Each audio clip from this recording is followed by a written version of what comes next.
In previous video I had explained the working principle of a open cycle and a closed cycle gas turbine, the corresponding TS diagram of a Brayton cycle on which the gas turbine works.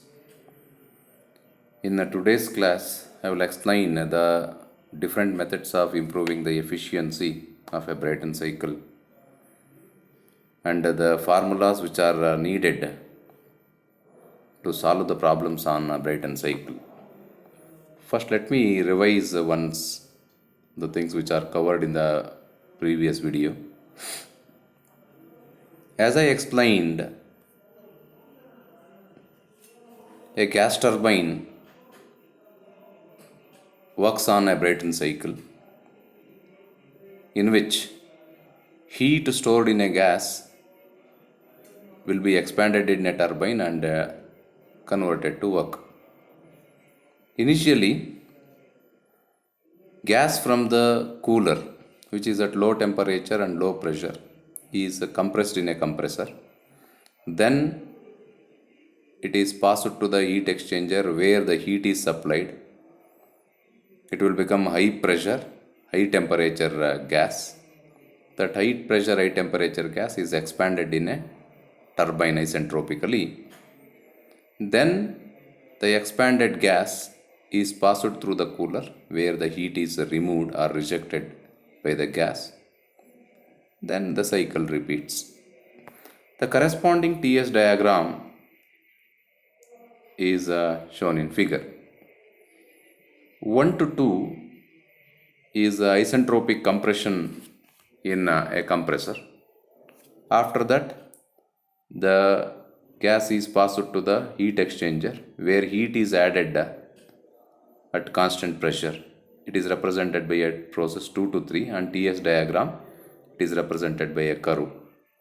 Then 3 to 4 is expansion in turbine. It is an isentropic expansion, that's why it is represented by a vertical line. After that, gas is passed through the cooler. From 4 to 1 it is cooled at constant pressure. Hence 1 to 2 is an isentropic compression, 2 to 3 is constant pressure heat addition, 3 to 4 is an isentropic expansion process, 4 to 1 is constant pressure heat rejection process. Now let us write an expression for work and heat during each process and how to evaluate the temperatures at each and every salient points. 1 to 2 is an isentropic compression. Expression for work done by the compressor is given by mCp into, actually 1, 2, 3, 4 is an ideal process. 1, 2 dash, 3, 4 dash is an actual Brayton cycle. Now to evaluate while solving the problem, generally efficiency of the compressor, efficiency of the turbine will be given. That's why we must evaluate T2 dash and T4 dash. All the work and heat relationships should be developed by considering actual Brayton cycle. Whatever the equations I have written, it is for actual Brayton cycle. 1 to 2 dash, 1 to 2 is an isentropic compression, 1 to 2 dash is an actual compression in a compressor. That's why work done by the compressor is mCp into temperature difference. Temperature difference, actual temperature difference is T2 dash minus T1. Similarly, 2 dash to 3 is the actual heat addition process. Heat is added from 2 dash to 3. Then heat supplied is given by mCp into temperature difference is T3 minus T2 dash. Then 3 to 4 dash is an actual expansion in a turbine. Work done by the turbine is given by mCp into T3 minus T4 dash. Similarly, 4 dash to 1 is the heat rejected in a cooler, which is given by mCp into temperature difference is T4 dash minus T1. Now let me explain how to evaluate the temperatures at the different points. Since 1 to 2 is an isentropic process, we know the relationship between temperature and the pressure for an isentropic process, which is given by T2 by T1 is equal to P2 by P1 whole to the power of gamma minus 1 by gamma. The value of gamma will be given. If it is not given, you can assume it as 1.4. From this relationship, T2 by T1 is equal to P2 by P1 whole to the power of gamma minus 1 by gamma, we can evaluate T2. Initial temperature will be given. Then to find the actual temperature T2 dash, we must consider the efficiency of the compressor. If efficiency of the compressor is not given, then efficiency should be assumed as 100%. Then actual cycle and ideal cycle will be one and the same. Efficiency of the compressor is given by, now actual temperature difference, it is a ratio of ideal temperature difference to the actual temperature difference. Ideal temperature difference is T2 by T1, T2 minus T1. Actual temperature difference is T2 dash minus T1. Now from this, if you know T1, T2, efficiency of the compressor, we can find the value of T2 dash. Similarly, for the process 3 to 4, 3 to 4 is also an isentropic process. T3 by T4 is equal to P3 by P4 to the power of gamma minus 1 by gamma. Actually, 1 to 4 or 4 dash, 2 to 3, 2 dash 3, this is an constant pressure process. That's why P1 will be equal to P4 or P dash, P2, P2 dash, P3 will be one and the same. They are equal. Now, if you know P1 and P2, that is equal to P3 and P4, substitute and find what is the value of T3 or T4, whichever is unknown. Then consider the efficiency of the turbine to find the actual temperature T4 dash.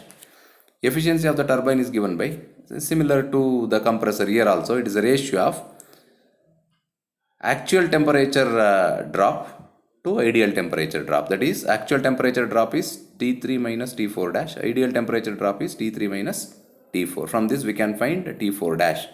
If we know all these things, then we can find what is the net work done. Net work done is nothing but, see, whatever the work produced by the turbine, part of it is used to run the compressor. Then net work done is work produced by the turbine minus work consumed by the compressor. It is also given by heat supplied minus heat rejected. Whatever the heat is supplied, part of heat is rejected. Remaining heat is converted to work in a turbine. Then we can find the efficiency of the cycle, which is a ratio of net work done to the heat supplied. These are the basics which are required to solve problems on gas turbines. You must remember this. Now, let me consider the different methods of improving the efficiency of a Brayton cycle. This is very, very important topic. Definitely this question will be asked in examination for more than 6 to 8 marks. There are 3 different methods of improving the efficiency. One is intercooling, second one is reheating, next one is regeneration. We all know efficiency is a ratio of net work done to the work supplied. We can improve the efficiency by increasing the net work done or by decreasing the heat supplied. There are 2 methods. Either you increase the net work done or decrease the heat supplied, by which we can improve the efficiency of the cycle. Now let me explain how the efficiency can be improved by using different methods. First one is intercooling cycle. Intercooling cycle uses the concept of reducing the work required by the compressor. Net work done is the difference between turbine work and a compressor work. Improving the net work done is nothing but increasing the turbine work or decreasing the compressor work. Using this principle of intercooling, we are going to decrease the work required by the compressor. Means here compression will be done in 2 stages and expansion will be done in one turbine. Now let me explain with this line diagram how intercooling is done. First, the air from the cooler is taken into the compressor 1. It will be initially at a pressure P1. The air at pressure P1 is compressed in first compressor to pressure P2. P2 is not the final pressure, it is an intermediate pressure. It is compressed from P1 to P2. Instead of compressing from 1 bar to 10 bar directly, Here it will be compressed from 1 bar to 5 bar, then second stage 5 bar to 10 bar, like that it will be compressed. If it is compressed in two stages, automatically work required by the compressor will be reduced. I will explain with the help of TS diagram how work will be saved if it is compression is done in two stages.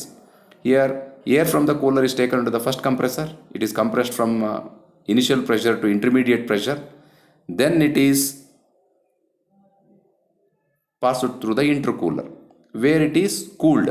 After compression there will be rise in temperature of the gas that will be cooled in an intercooler. Since intercooler cooling is done at constant pressure, pressure will remain same, only temperature decreases.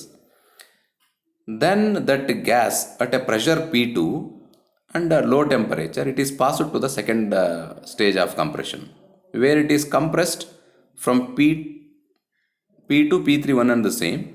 Okay, it is compressed to final pressure P4. Then after second stage compression, pressure is increased from P1 to P4. Now it is at high pressure. That high pressure gas is passed to the heat exchanger where heat is supplied.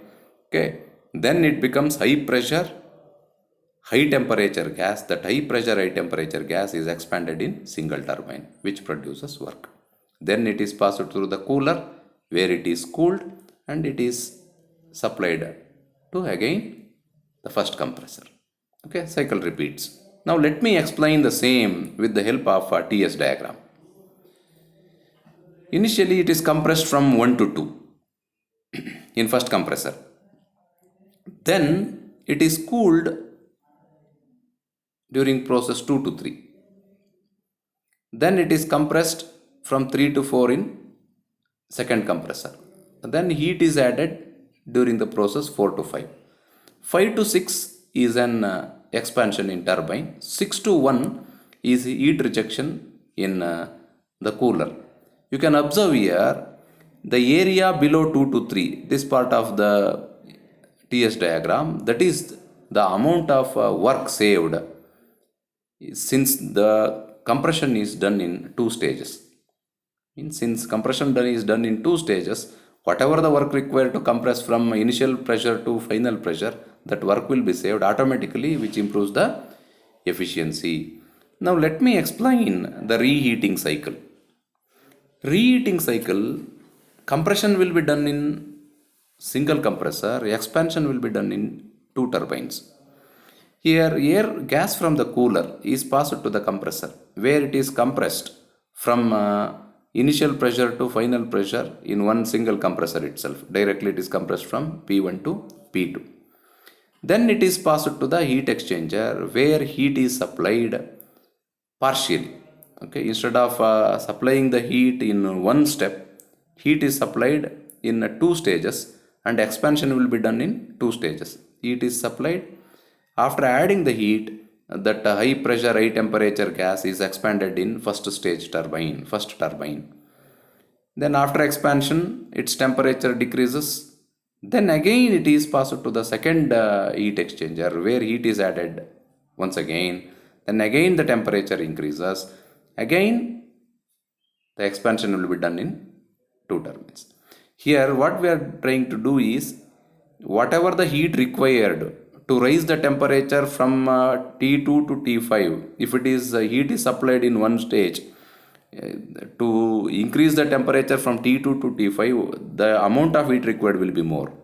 Since we are heating it partially, then expanded, then again heating, since we are heating it in two stages, amount of heat supplied to raise the temperature from T2 to T5 will be less. Then expanded in second turbine. After expansion it is passed to the cooler, again it is passed to the compressor. Cycle repeats. Means by expanding it in two stages or using two turbines, we are saving the amount of heat supplied to the gas. So if the heat supplied is reduced, automatically there will be increase in efficiency. Now you may observe the TS diagram. 1 to 2 is a compression in a compressor. Then after that heat is added during process 2 to 3. Then during process 3 to 4 expanded in first turbine. Okay, that is an isentropic. All compression expansion processes are isentropic here. Then 4 to 5 heat is added in a second heat exchanger. Then 5 to 6 expansion in second turbine, 6 to 1 is cooling in cooler. Now whatever the area here it is there, area above 4 to 5, that much area is amount of heat saved, hence which improves the efficiency of a cycle. Now let me consider regeneration cycle. Regeneration cycle, actually the gas coming out of the turbine, expanded gas from the turbine will have some heat. If that heat is removed in a cooler, that heat is wasted.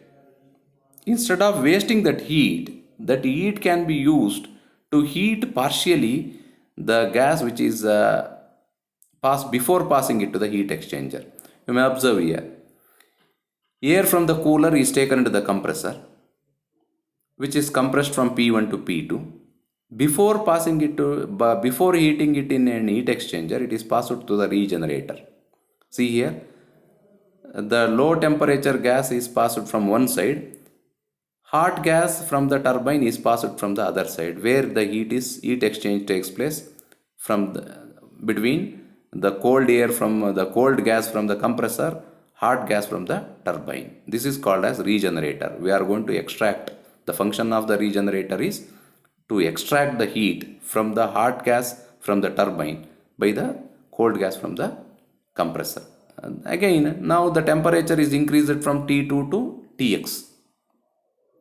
Actually from T2 to Tx, this is not the actual heating process.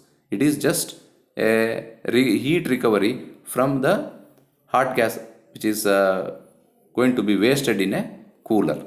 Then after heating it from T2 to Tx in a regenerator, it is passed to the heat exchanger. In heat exchanger, the gas is heated from Tx to T3. If there is no regenerator, heat should be supplied from T2 to T3. Here heat is supplied only from Tx to T3. This much amount of heat is saved, then which improves the efficiency. Then the hot gas from the heat exchanger is expanded in turbine. Then the turbine gas from the turbine, the exited, it is passed to the regenerator where it transfers the heat to the cold air. Then it is passed to the cooler. Then the cycle repeats. Now let me explain the TS diagram of the same. 1 to 2 is an isentropic compression. Then from 2 to X, okay, actually 2 to 3 is an heat addition process in other case, okay, without regeneration. Here 2 to X heat is supplied in regenerator. Now X to 3 heat is supplied in heat exchanger, means actual heat supplied is only T3 minus Tx, MCP into T3 minus Tx. 2 to X, that is the amount of heat which is recovered from the waste gas. Then 3 to 4 is an expansion, 4 to 1 is an heat rejection in an intercooler. Since the heat supplied from Tx to T2, T2 to X is saved, which improves the automatically efficiency of the cycle. I hope dear students, all of you understood how efficiency of a Brayton cycle can be improved. Intercooling, compression will be done in 2 stages by 2 compressors, okay, thereby reducing the amount of work required by the compressor. In a reheating cycle, heating is done in 2 stages and expansion in 2 stages, which saves amount of heat required or amount of heat supplied. Automatically efficiency will be improved. In Brayton cycle also, amount of heat required or the waste heat will be recovered by the gas, and heat supplied is reduced totally, either by reducing the compressor work or by decreasing the heat supplied in a heat exchanger. Efficiency of the turbine will be improved. Okay, this completes the theory on a gas turbine. In the next video, I will discuss the problems on the Brayton cycle, for which you need the idea of all these basics. You must remember TS diagram, relationship between work and heat for different processes, and the formulas used to determine the temperatures, okay, all these things. Thank you. We'll meet in the next video.